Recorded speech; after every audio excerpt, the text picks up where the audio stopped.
Hi, everyone. Welcome to the Dances with Kids Pro Division. It is my pleasure to introduce the filmmaker, and that means the creator, the power behind the film that you just saw, The Terrible Adventure. Great big round of virtual applause, snaps, however you do it, to let Kel know what an amazing job he had to create such an entertaining film. But before we get into the Q&A, and please do start thinking of your questions, because I'm happy to ask Kel those as we go along. But also, you guys, when you purchased your ticket, did get an audience award ballot. Please make sure you fill that out. Just in case you don't know, 5 stars is best, 1 is not as good. But please do vote and send that in, because audience awards are something that different groups of films within our festival are eligible for. And it's just another wonderful laurel to put on your amazing posters, which with that, I am going to give this over to the amazing filmmaker and creator. I'm going to talk about his poster because I do love it. But along that, all of the creative aspects of putting together The Terrible Adventure. And with that, we have Kel Thompson. Hi, Kel. Hi, Leslie. Thank you so much to yourself and the entire team, Dances with Films, for not only having this festival for 23 years, but for persevering in the time of COVID, unprecedented, and quickly adapting. It reminds me of the book, Who Moved My Cheese, right? Where things change and you have to adapt so quickly. And your team has done it, where other festivals have not stepped up necessarily to the level that you have. You still have a lot of audience interaction. And really, it's really been great. It's really been a wonderful thing. And, you know, I always obviously try to look at things in a positive aspect. And look, we're saving money on airfare and hotels too. So although we don't love to be in the Chinese theater, but next year. Yeah, but you know, it's also great because, you know, we just have such a diverse group this year. You know, when we were cutting together a bit of our promos, I was like, Egypt, Russia, you know, China. I mean, we have Singapore, we have filmmakers from everywhere and all over the United States as well. So, I mean, it's really exciting to be able to bring together, you know, such an interestingly diverse amount of films and voices. So, hey, speaking of voices, tell me why you decided to take on the kids arena. Not that making a kids film is not a lucrative thing, just ask Disney, but in the independent world, it's a little bit of a different animal. So, because usually we're doing those dark, hard indie dramas, but this is such a light, fun frolic. I enjoyed it so much. Oh, good. Thank you. Thank you so much for the compliment. And why, you know, I don't know. It's just my life right now, you know, just being a father with kids. And of course, you know, I'm also a comedian and I'm in video production and like, you know, this is a conglomeration of like 20 years of my life and raising kids that are now 14 and 11. Mm-hmm. And so it came about, you know, as part of a family vacation where we started conceiving a scavenger hunt style film. And so over the course of, I mean, we mainly wrote it in 2018, but it all started like 5 years ago, conceiving. And then my kids helped me do like a 90 point outline. And then we wrote it in 2018, most of it. Wow. How old are your kids? They're 11 and 14 now. Wow. How old were they when you were writing it though? 9 and 12. So it's, yeah. Did you find them bringing up things perspective-wise that you wouldn't have thought of being the adult in the room? You know, it was so long ago that we wrote it. I have a picture on Facebook where we took the giant Post-its and we just wanted to come up with the 90 points. But, you know, every actor, kid or adult, brings something different to the table, a different idea, a different perspective. So they absolutely, I know that they had influence on the overall, you know, theme of the film. But with that though, you're working with your own kids. That's a little different than just, you know, you've got a round room and everybody's reading your script and your kid happens to be reading one of the roles. That's a little different though. Did you have any kind of hiccups along the line, or was it just really like energy over energy, you know, flowing? So, you know, I think there's always going to be, some struggles with anybody. There's good and bad aspects about working with your own kids in that, I could work with them in rehearsals at any time, like we could work around school schedules. We weren't scheduling a whole other family, but on the other hand, it's dad, so it's always like, they don't want to clean their room. They don't, so there's always going to be like, a little bit of a balance and power struggle. And so there's always, I don't know, working with other kids, like it's just not something that I've done extensively with filmmaking, especially, but in any kind of like a professional sense, which is what this is. So it was a learning, there's a learning curve to learning, working with kids, and even if they're your own kids, and you just have to have everything really well prepared, thought out, planned. Midway, I hired an assistant that really helped with wardrobe and keeping everything on track. So, I mean, it was a lot. We filmed all over the place. Oh yeah, you can see it by the magnitude of your entire, the entire plot. I mean, you got, what do they call those? Not ski boats. Jet skis. Jet skis. Thank you. God, I just couldn't, I could see the vehicle. I could see it flying down, but I was like, what do they call those things? Well, along those lines, so tell me a little bit about, it's one thing to go on a vacation and kind of get inspired to do something, and it's another thing to pull it all the way through. What really pushed you towards going all the way with this, basically, and putting it into production? So, it's everything till now is just one step in front of the other, one foot in front of the other. So it started with, the concept of doing a film on a vacation, and then was the outline, and then is the writing. And then I was not planning on going all the way through to production with it. At the time that I wrote it, I was like, I just want to say I've written a screenplay, a feature film. So once it was complete, and I was still not really planning on doing it, and I am divorced, and their mom asked me at one point whether or not I intended to do the film. And I said, I'm not planning on doing it. And she said, well, that's too bad, because I think it would be a good experience for the kids. And so when I had kind of the nod from the ex-wife, and I knew that there wasn't going to be like a lot of arguments in that respect, then I felt like we could potentially do something that that was a really large task. And that's kind of when we started moving a little bit more in the direction of production. Man, that's great. I have a 16-year-old, and I couldn't imagine, even though Dances with Kids actually got created because of her. She, when we screen for the submissions for our short films, I always have people come over once a week, and we sit and we have like a big family meal and, screen the film. And she was about, I don't know, 8 or 9. And she came stomping in one day to me, and she's like, I'm so tired of your friends being over. I want to have my friends over and do a kids festival. Oh. And I was like, Dances with Kids, that's brilliant, so I know that feeling. But tell me a little bit though about pulling in the other actors that you got. I mean, you've got you said you had a background in comedy, or you're a comedy writer? Right. Well, no, I'm a stand-up comedian as well. Stand-up comedian. So did you draw from the friends to bring in that cast? Absolutely. I knew it. It's like my favorite story, because the cast and crew, 2 of them are outside of my porch right now, but the cast and crew, I host an open mic. That's where comedians work on our craft, right? So maybe some people know that, some people don't, but I hosted an open mic called Marina 84 in a sports bar for 3 years, where comedians, maybe 10 to 30, would come through every Tuesday and work on their stand-up. And so through this process, I met, a lot of the most talented comedians in South Florida, headliners. Some of them are nationally touring headliners, award-winning comedians, and comedians have a natural stage presence and awareness. They already have a lot of like training as far as like being an actor. So from all the network that all the people that I met at the hosting Marina 84 and the open mic, that's where I pulled my source to almost all of my adult actors.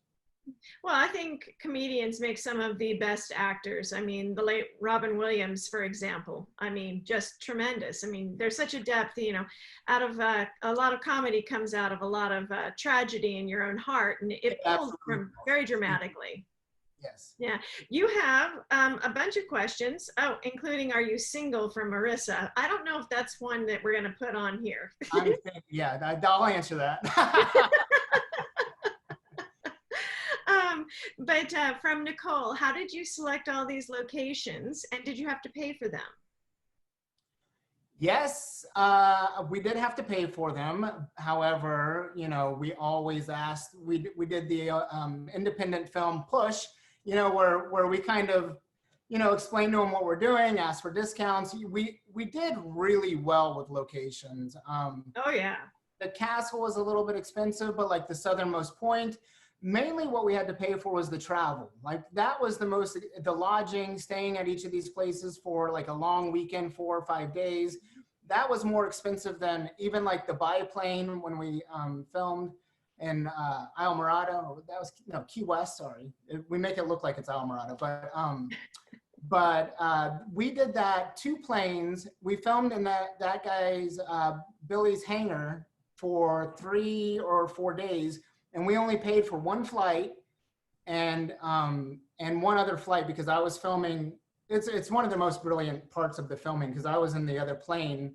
There's just a snippet of me doing air-to-air video work with the other plane. So, but that we did that whole scene for like $500, not counting travel. Wow.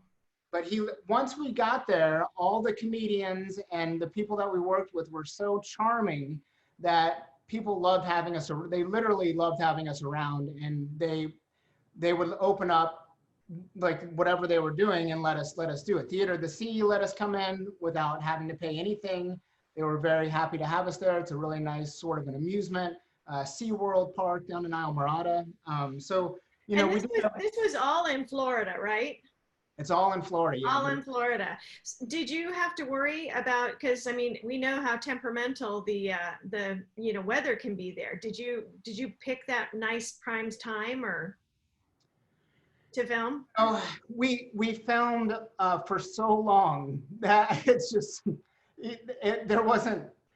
Florida is actually, the Sunshine State, so it has a lot of good weather, barring any hurricanes. But the weather is one of the best assets of Florida, except for the heat potentially. But we filmed a lot of our more outdoor scenes in like the winter months, which are really lovely to film in. I mean, it's like 70 degrees. Like we got really lucky all the way across the board with the whole film, but the weather wasn't a problem for us. Oh, that's great. Because I mean, it was kind of almost, you could use it, you could sell it to the Florida State for their tourism as well for down there. Thank you. Yes. Do you know anybody there? Because well, we could talk to that Florida Film Commission. I bet they know them, but yeah, because it's definitely a postcard to it. Linda would like to know, well, first of all, she wants to say great job. Thank you. And then she says your kids were awesome. How long was your production time? I would say that actual production time was almost a year. And yeah, I think it was a year. And then, I mean, I would break it into a year for production and a year for post-production, but of course there's overlap in that. But it was basically a 2-year, total production. I think you already answered it, but does that include your writing time, or that was another separate? Well, the writing, I mean, we're kind of, I do consider that we wrote, shot, edited, and did everything in a 2-year time span, basically. Okay, that's what I thought you meant. So back to having all of the comedians, did you find that your script changed a lot because comedians do have a tendency to improv, or were you able to keep them to your script, or you told them to go with it? So yes, mainly the latter. There was a lot of improv, and it was such an asset on this production because we were filming in so many different locations, and we never knew exactly what we were going to be able to do for how many days and how it was going to work out. that the comedians could take any concept and improvise it. I could say, here's the beginning, here's where we need to get to, and here's our out. And then we could formulate, the scene from there based on any adaptions or changes that needed to happen. So, like Ciro is, Chili is brilliant at, he has a lot of lines in there when we were just watching, and I'm like, he ad-libbed that, and comedians have a natural understanding of like callbacks, so they know how to work in something and repeat it throughout the film. So, it's really a blessing to have worked with comedians. Yeah, kind of a smidge of it's a mad, mad world in that, Right. in that madcap kind of way that it has. Yes. So Nicole would like to know, will you be making another movie soon? And I'm going to add to that, with your kids or without your kids? So, good question. I would love to make another movie. I am still laser beam focused on this one, and we have rolled right into this film festival, which I consider the absolute premier film festival ever. So it's just been like total focus to this point. And yes, I would love to make another feature film. Will I self-produce it, or which avenue will I go? I have not determined that yet. I can certainly like narrow the timeline down, because I think we made everything twice as difficult as it needed to be. Regarding my kids being in the film, they have gotten a really broad experience of filmmaking and acting, and in a real professional sense. And I told them, like, when we're done with this, it's up to you if you want to pursue anything else. My daughter's going into junior high. She's excited to take up law now in junior high. So it's kind of on, if something came up for them, then I would be happy to present it to them, but I'm certainly not, going to ask them to do anything else that is like filmmaking, or, they were both happy to get into this one and happy to get out of it. So it's like, like at this point, it's whether or not they would like to pursue it or not. But I'm certainly, I'm in it to win it. I'm ready to go for the next one. I would like to be hired onto another production, would be ideal. Well, just in terms of like directing, or are you more interested in writing and directing? Because I was just going to ask you if you had any other scripts that you had percolating. I have scripts percolating. Yeah, I have like 3 scripts percolating, but I can fill the position of, director of photography. I can fill a director position. I can fill a producer position. I've got 20 years of corporate video production experience, and I'm really good with all teams, all locations, all producing, all permit pulling. Like, I have a lot of things that I could bring to another person's production. So I don't want to supply a budget to do another production unless this one's sold, and then I would be happy to. But otherwise, I want to move on to somebody else's production and hopefully be an asset for that. So what I'm hearing from you, Kel, is that you are totally available to be hired. Thank you. Exactly. My number back on the screen. Yes. So what is your distribution plans or even hopes with this? Where would you like to see it? That's a wonderful question. We currently have an agent. We currently have a publicist. I don't know if I should put names in there, but we are seeking distribution 100%. I don't know. Can I like into the mic? Oh, you can. Yeah, absolutely. It's live. How can I We stop are very open to being contacted by distributors.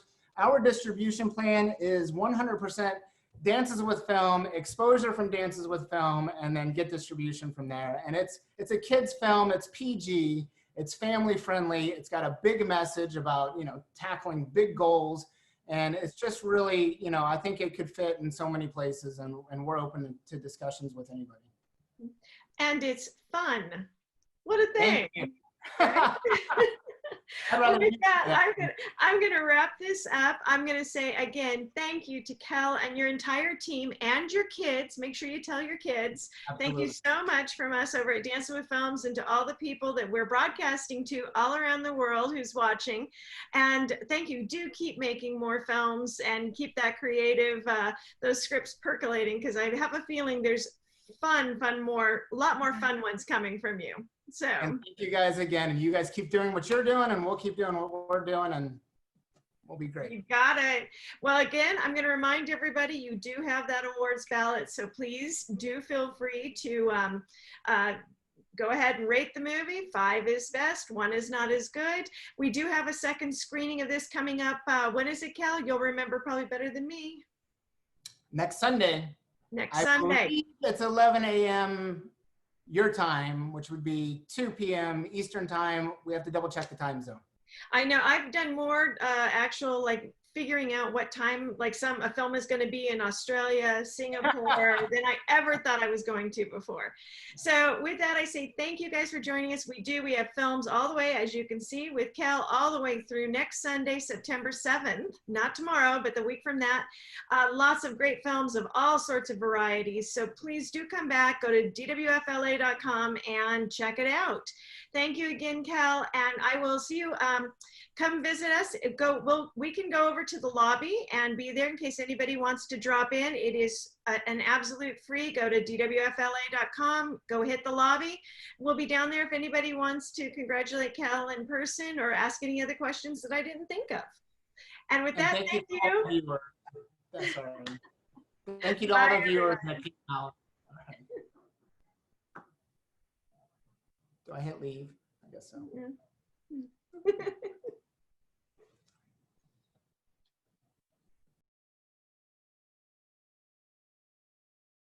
Welcome everybody back to Dances with Films LA year 23. This is day number 4 and we're very excited to be here.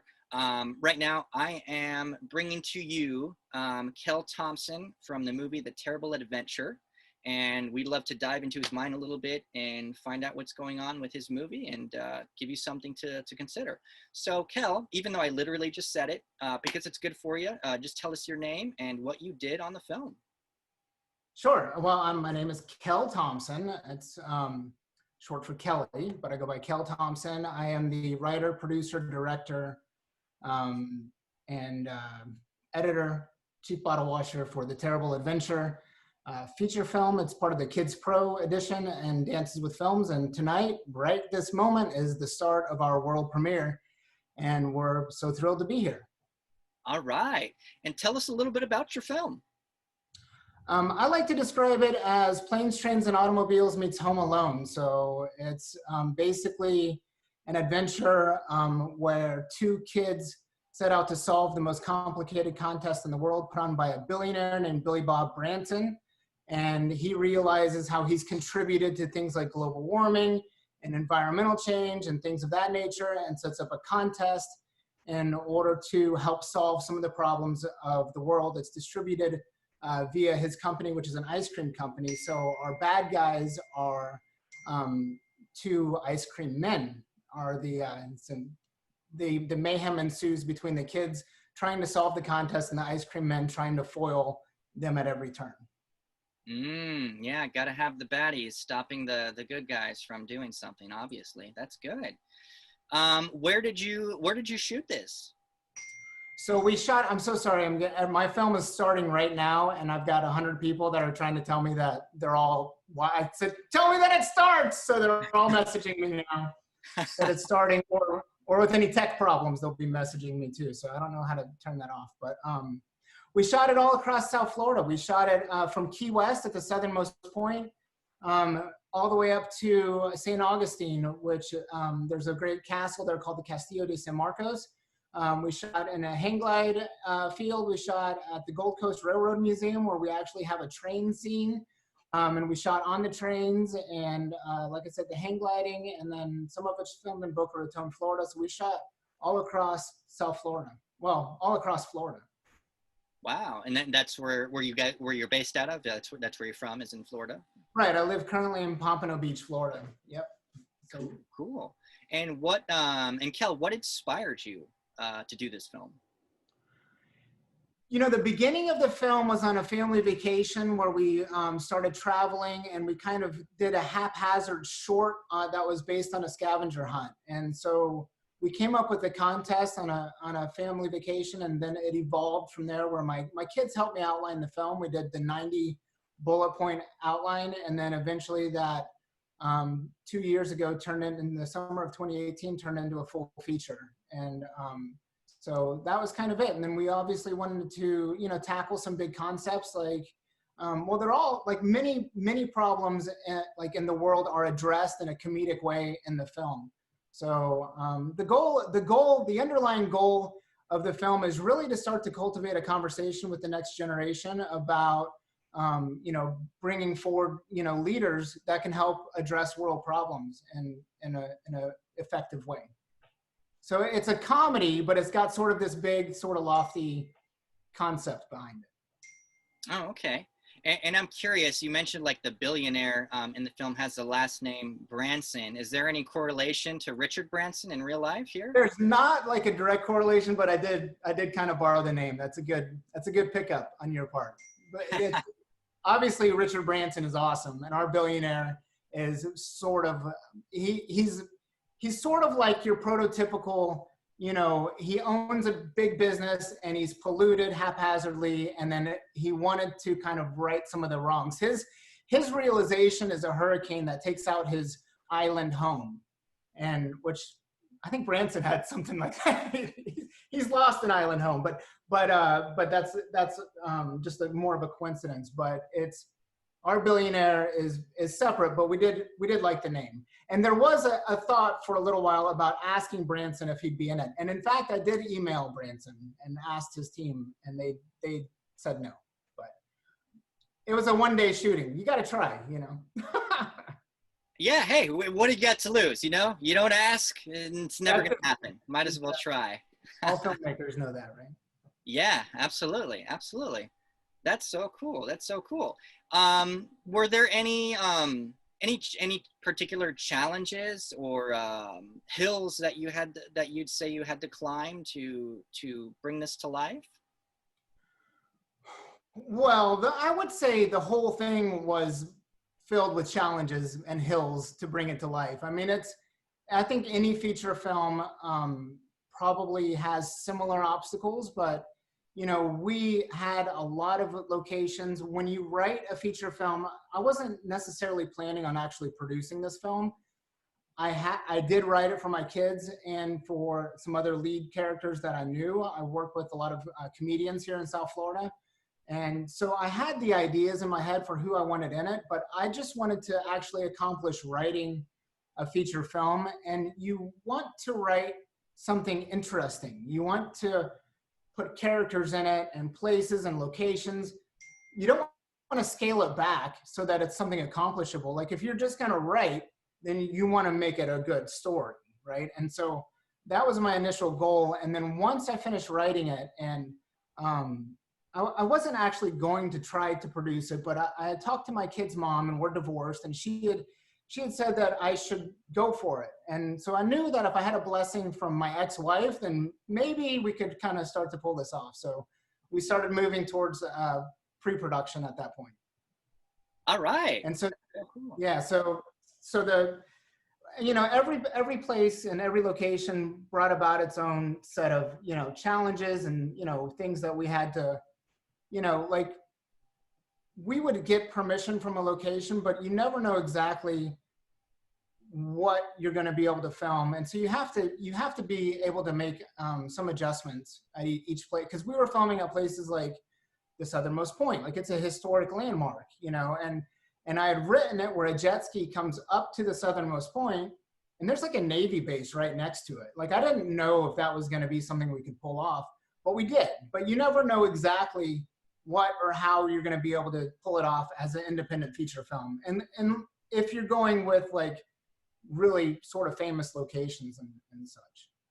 Yeah, some of it ends up being kind of like guerrilla style, and so it's just a risk. Some of it's I think some of it's always guerrilla style. We did, we definitely worked with the Key West, Film Commission, the Palm Beach Film Commission for permitting, obviously with the castle, and then private locations, they give us permit, so we some of it's guerrilla style no matter what, but you just try to plan it the best that you can, and then you improvise from there.